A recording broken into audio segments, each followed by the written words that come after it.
자, 지금 시간이 2022년 6월 10일 금요일 오후 4시 2분입니다. 코스피 200 지수. 341.89, 1.36% 하락했습니다. 월봉은 말씀드렸던 대로 아무것도 없어요. 지난달 저가를 붕괴하지 않으면 매수 전략을 사용할 수 있는 거고, 지난달 저가를 붕괴하면 매수를 포기해야죠. 지난달 저가가 337.65? 65예요. 그러면 4포. 4포 정도 남았습니다. 앞으로 이제 4포인트를 더 내리면 월봉상 매수 전략이 없어지는 거고요. 지난달 저가를 깨지 않으면 매수하기에 가장 최적의 상황이 되는 거겠죠. 주봉은 이건 뭐 다 죽였네요. 지금 하단선 전부 다 죽여서 지금 이제 남아 있는 거는 여기 하단선이 여기 남아 있어요. 339.53. 그러니까 이번 주 저가를 지킬 생각은 없습니다. 이번 주 저가를 지킬 생각은 없는 거예요. 오늘 결과로만 보면. 그 다음엔 상단선은 어디 있느냐? 상단선은 351 정도에 있습니다.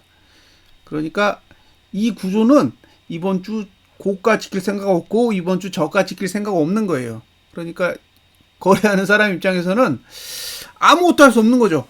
매수도 못하고 매도도 못하고, 반대로 얘기하면 매수도 할 수 있고 매도도 할 수 있는데 어느 쪽으로 갈지 예상이 전혀 안 되는 그런 구조입니다. 저가를 붕괴하면 일단 매수하지 않는다라고 보시면 될 것 같아요. 그러니까 이번 주 저가가 붕괴되지 않으면 매수, 이번 주 저가를 붕괴하면 이번 달 저가가 붕괴되지 않으면 매수, 이렇게 되는 거죠. 주봉을 쓸 거냐 월봉을 쓸 거냐 결정하시면 돼요. 매도는 없어요. 자, 일봉은 오늘 저가는 방어할 생각이 없네요. 오늘 저가를 방어할 생각은 없다라고 보여지고요. 뭐 오늘 고가를 넘어도 사실 방향은 상관이 없는 것 같아요. 오늘 고가를 넘는다고 해도 상방으로 턴하는 건 아니에요. 앞으로 이제 사거래일 동안 고가를 계속 높여가거나 아니면 오늘 고가보다 낮은 고가를 사거래일 중에 적어도 하루는 그려야 되는 구조입니다. 다음 주 월, 화, 수, 목, 금 중에 상승에 유리한 날은 금요일 뿐이라서 화수목은 하락에 유리하고요. 월요일은 아리까리하고 금요일만 상승에 유리해요. 그러니까 이렇게 생각하시면 되죠. 다음 주 월, 화, 수, 목, 금 5일 중에 지난달 저가를 깨지 않으면 상방으로 갈 수 있는 거고요. 다음 주 금요일이라도 그 전에 지난달 저가를 깼다 그러면 일봉은 볼 필요가 없는 거죠. 월봉이 지난달 저가를 깬다라는 것 자체가 그렇게 좋은 흐름이 아니기 때문에 결국에는 이제 일봉은 하방에 유리하도록 그려져 있으니 첫 번째는 이번 주 저가가 붕괴되지 않으면 매수 전략을 사용할 수는 있다. 하지만 이번 주 저가를 방어할 생각은 1도 없죠. 일봉의 하단선도 발달되지 않았고 주봉의 하단선도 발달되지 않았고 월봉에는 하단선 자체가 발달되지 않은 구조이기 때문에 지금 매수할 수 있는 가격 자체가 없어요.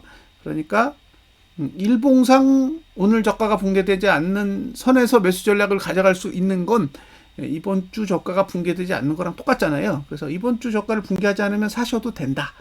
이번 주 저가를 붕괴하면 이제 337.65가 붕괴되지 않는 선에서만 매수 전략을 고려해 볼 수 있습니다. 오늘 최저가 모두 342.65 찍었죠? 그러니까 이제 반드시 내려야 하는 구조는 아니에요. 이제 해소가 된 거니까. 그렇게 생각하시면 될 것 같습니다. 자, 그 다음에 선물은 월봉은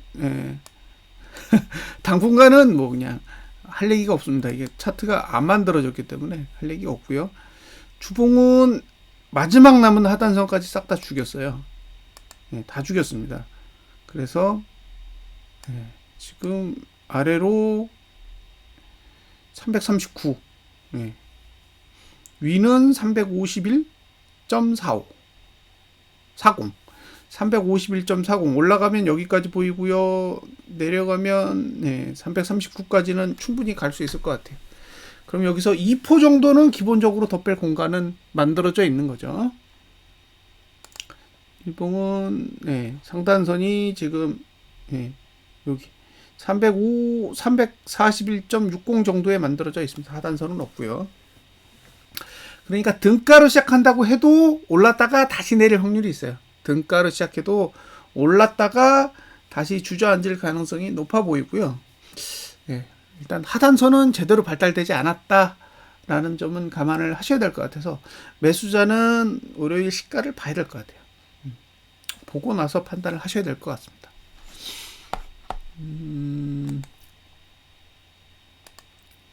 자, 오늘 자금의 흐름을 보면 개인이 1조 1062억 샀고 외국인이 8,513억 매도했고 기관이 2,814억 매도했습니다. 지금 만기일날 9,500억대의 현물을 팔았잖아요. 오늘은 또 8,500억을 또 팔았어요. 그러니까 외국인은 지금 현물을 계속 갖다 버리고 있는 거죠. 선물은 3,177억 매도입니다. 3,177억 매도. 이게 첫 번째 거래일이잖아요. 그러니까 선물 매도로 시작했다라는 거죠. 그러면 적어도 갭상승은 크게 나오기 어려워 보여요. 왜냐면 지금 종가가 이게 저가인 구조가 아니거든요. 그러니까 지금 정도가 외국인의 선물 매도로 봤을 때 평균가 정도 될 텐데 3,177억이면 글쎄요. 갭상승 해가지고 손절할 것 같지는 않아 보인다는 거죠. 그래서 일단 뭐 미국 증시가 어떻게 움직일지는 모르겠지만 이런 자금의 형태라면 갭상승이 와도 매도 칠 것 같고, 아니면 그냥 갭상승이 나오지 않을 가능성도 충분히 있어 보입니다. 그래서 하방에 유리하다라는 생각이 들어요. 물론 제 개인적인 생각이죠. 저는 항상 제 개인적인 생각이에요. 참고하셔야 됩니다. 어디 가서 제 개인적인 생각을 객관적인 것처럼 얘기하시면 안 돼요. 선물은 이렇게 3,177억 이제 처음으로 쌓였죠. 현물 보겠습니다. 현물을 보시면 개인이 벌써 3조가 넘었어요. 3조 933억. 외국인은 2조 2216억입니다. 그러니까 지금 6월달 들어서 개인이 현물을 많이 사고 있죠. 사고 있다라는 거를 잊지 마시고요. 자, 5월부터 연속을 해봐도 잠깐만요. 5월 1일부터 현재까지 2조 원이에요. 지난달부터 따져도 2조 원 정도는 들고 있는 상황인 거죠. 그러니까 2달 동안 합쳐서 개인은 샀다는 얘기예요. 그 얘기는 올릴 이유가 없다는 얘기죠. 개인이 사고 있는 장은 가치가 없는 장이죠. 뭐 기업의 가치라는 이야기를 많이 하잖아요. 그러니까 저는 이제 기업의 가치를 잘 몰라요. 모르니까 기업의 가치를 어떻게 생각하느냐? 기업의 가치를 외국인과 기관이 개인보다 훨씬 더 잘 안다라고 상상을 하는 거예요. 제 기준에서는. 그러면 그 기업의 가치가 있다면 외국인과 기관이 사고 개인이 팔아야 되죠. 외국인과 기관이 가치를 알았기 때문에 매수할 테니까. 근데 가치가 없어요. 그럼 외국인과 기관은 팔겠죠. 그럼 개인이 사죠. 그러니까 개인이 사는 주식은 기본적으로 가치가 없는 거예요. 개인이 사기 때문에 가치가 없는 게 아니라 외국인과 기관이 팔기 때문에 가치가 없는 거죠. 그래서 저는 복잡하게 생각하지 않습니다. 개인이 사면 안 좋은 거예요. 그게 증시가 상승하든 하락하든 개인이 사는 장은 궁극적으로 안 좋은 장이고요. 외국인과 기관이 사는 장은 지수가 빠져도 궁극적으로 좋은 장이라고 봐요. 왜냐? 그들은 손실을 안 낼 가능성이 개인보다는 훨씬 높기 때문이겠죠. 자, 지금 형태로 봐서는 외국인과 기관은 하방에 배팅을 한 것으로 보이고요. 개인은 계속 상방만 보고 있네요. 자, 지난달 저가를 언제 깨느냐. 제 관심사는 오로지 그거 하나뿐입니다. 지난달 저가가 깨지지 않으면 매수하십시오. 자, 여기까지 분석 마치겠습니다. 주말 잘 보내세요.